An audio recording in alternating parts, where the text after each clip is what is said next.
dari MI At-Tahiriyah Componge, Kabupaten Bone, Provinsi Sulawesi Selatan. Pada kesempatan kali ini, saya akan menyampaikan sebuah cerita yang saya ambil dari buku yang berjudul Cerita Kepahlawanan Sultan Hasanuddin di Sulawesi Selatan, yang ditulis oleh P.A. Wibowo dan diterbitkan oleh Alprint pada tahun 2008. Mau dengar ceritanya tidak? Simak dengan baik ya. Di Pulau Sulawesi, tepatnya di Sulawesi Selatan, berdirilah kerajaan yang sangat besar yang dikenal sebagai Kesultanan Goa. Dikenal sebagai kerajaan yang kuat dan berjaya. Rakyatnya berasal dari suku Makassar yang berdiam di ujung selatan dan pesisir barat Sulawesi. Wilayah kekuasaannya membentang luas hingga ke sebagian Indonesia Timur. Di tengah kejayaan ini, Sultan Malik Husain, Sultan Goa ke-15 sedang gelisah. Ia menanti kelahiran anak keduanya dengan penuh harapan besar. Ya Tuhan, karuniailah aku seorang anak lelaki, agar ia bisa meneruskan perjalananku, mengusir kompeni dan Goa, dan memimpin rakyatku dengan adil. Doanya pun terkabul pada tanggal 11 Januari 1631. Suara tangisan bayi memecah keheningan istana. Kabar gembira pun menyebar. Terima kasih ya Tuhan, terima kasih. Engkau memang Maha Pemurah, telah mengabulkan doaku ini. Anak itu diberi nama panjang dengan penuh makna, yaitu Malombasi Muhammad Bakir bin Matawang Karaibonto Mangapit, yang kelak dikenal sebagai Sultan Hasanuddin. Anak ini akan menjadi penerus tahta kerajaan Goa yang paling disegani.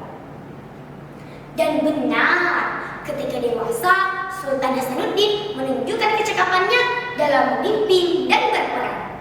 Ia menaklukkan berbagai wilayah, yaitu Pulau Selayar, Buton, Bima, Banggai, hingga Gorontalo. Ia bahkan menjalin perjanjian dengan kerajaan-kerajaan di Maluku. Namun kemakmuran itu menarik perhatian bangsa asing. Mereka datang dengan dalih berdagang dan menawarkan dengan harga tinggi. Namun di balik itu tersembunyi niat musuh. Pada tahun 1666 menjadi awal dari masa paling kelam bagi Kesultanan Goa. Di bawah komando Laksamana Cornelis Pelman, VOC mulai menunjukkan wajah aslinya. Bukan lagi sekedar berdagang, akan tetapi mereka mulai merampas dagangan rakyat, menaklukkan para pengusaha lokal, dan perlahan memperluas kekuasaan mereka di tanah Sulawesi. Melihat hal itu, Sultan Hasanuddin tak tinggal diam. Ia tahu kehormatan dan kemerdekaan rakyat Goa sedang berada di rentannya. Hal ini tidak bisa dibiarkan terus-menerus. Kita harus melawan para penjajah itu. Setiap jengkal tanah, tumpah darah, dan harga diri rakyat negeri ini harus kita pertaruhkan dengan nyawa kita. Dengan semangat berkobar, sang sultan menunggangi kuda di barisan paling depan pasukannya. Seruan perangnya menggema di medan tempur. Ya pasukan, ayo cepat, baju kudamu, biar kita pukul mundur bala tentara kompeni itu. Wahai kalian para kompeni, angkatlah kaki kalian dari tanah ini. Namun para kompeni tidak gentar menghadapi perlawanan itu. Dengan keangkuhan mereka menjawab, kami tidak akan angkat kaki sebelum kalian menyerah dan mengakui kedaulatan kami. Parahnya lagi, VOC menggandeng Agung Malaka, musuh lama Kesultanan Goa, untuk memperkuat barisan mereka.